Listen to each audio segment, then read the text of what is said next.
The Endocrine System and Hormones lecture. The key concept of this lecture is that the endocrine system produces hormones that affect growth, development, and homeostasis.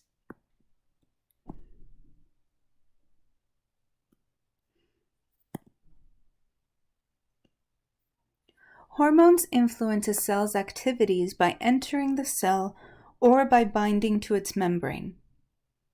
Glands are organs of the endocrine system.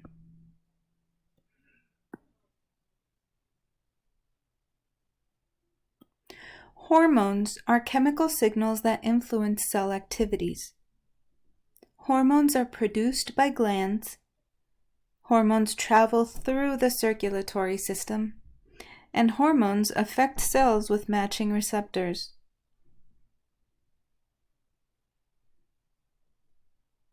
In this image, we can see first to the left a person, and its thyroid gland is releasing something. A zoomed-in version shows us the bloodstream, and in the bloodstream are these diamond-shaped objects that are being released by the bloodstream. Those diamond-shaped objects represent hormones. These hormones are supposed to end up in a specific cell. You can see that the cells that are not target cells have different receptors. This receptor is concave. It's not pointy. So the allocated hormone would not stick to a non-target cell.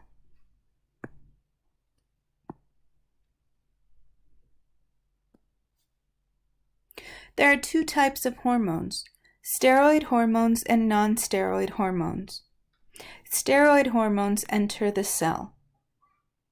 A steroid hormone diffuses through the cell membrane.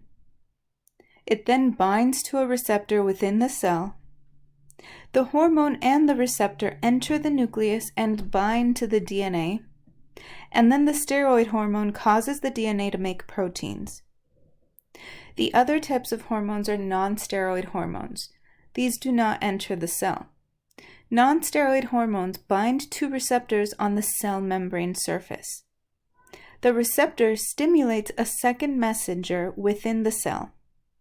This second messenger starts a series of chemical reactions in the cytoplasm.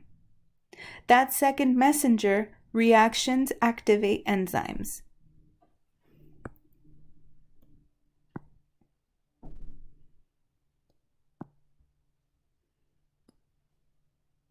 Endocrine glands secrete hormones that act throughout the body. There are many glands located throughout the body, such as the hypothalamus, the pituitary, the thyroid, the thymus, the adrenal gland, the pancreas, the female gonads, and the male gonads. The female gonads are the ovaries, the male gonads are the testes. Hormones travel through the bloodstream to cells with matching receptors.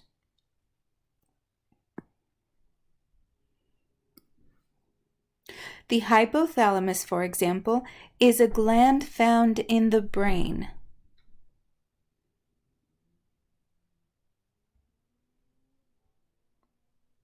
It is just above the pituitary gland. In the image on the top, we can see where the pituitary gland is. The hypothalamus is just above it. This is a structure of both the nervous and the endocrine systems, and produces releasing hormones sent to the pituitary gland. The pituitary gland is found below the hypothalamus in the brain. The pituitary gland controls growth and water levels in the blood. This pituitary gland also produces releasing hormones sent throughout the body.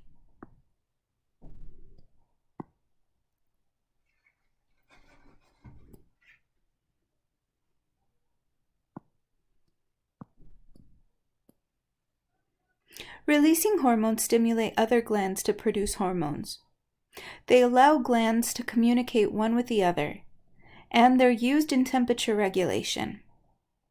For example, when exposed to the cold, the hypothalamus releases TRH to the pituitary gland. It in turn releases TSH to the thyroid gland, which releases thyroxine. Then the body warms, and the hypothalamus stops releasing TRH.